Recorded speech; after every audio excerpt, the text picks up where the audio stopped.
Why is the Berlin defence so boring? This opening has a reputation for being a real snooze fest, and today we're going to find out why. Let's be honest, chess is about those epic battles and not turtling for a draw. Chess players especially don't want a 5-hour slugfest where black successfully holds the Berlin draw. In case you're not already familiar with this opening, these are the moves that lead to the Berlin defence. Both sides make sensible developing moves, white puts his bishop on b5, and then the signature Berlin move is knight f6. To avoid the Berlin endgame, white can play d3. This is a slight positional concession. The main line is actually to castle and sacrifice the pawn on e4. Black typically accepts the sacrificed pawn, though this lines up his knight with his uncastled king, so white aggressively opens the centre with d4, with the threat of rook e1 next move. This threatens the uncastled king on e8, so black typically retreats his knight to attack the undefended bishop.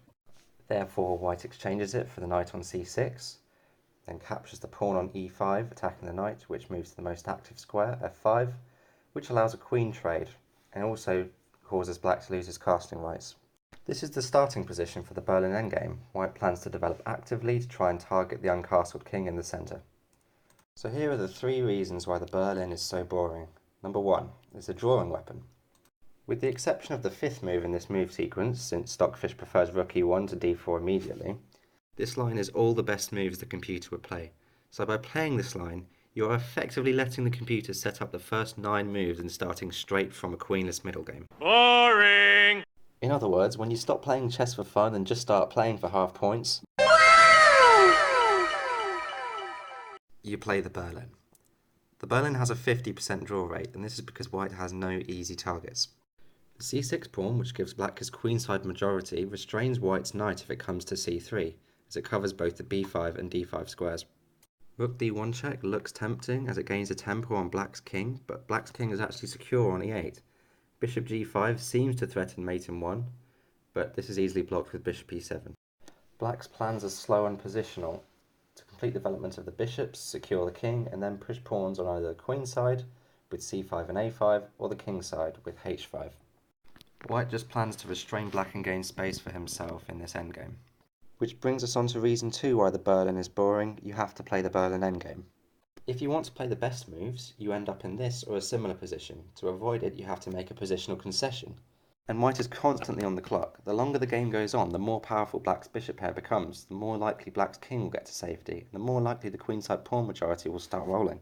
This means the longer the game goes on, the higher black's winning chances become, though the chance of a draw also increases.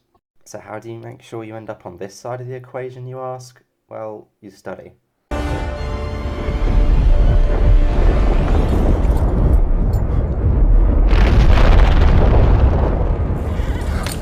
The amount of theory in the Berlin defence is ridiculous. This is a very complex opening. In front of me right now, I'm holding a 300-page book on Berlin theory, 77 pages of which are dedicated to the Berlin endgame, and even this would be a poor substitute for a lifetime of playing and experience with the Berlin, which would be a prerequisite for any titled player hoping to enter this opening.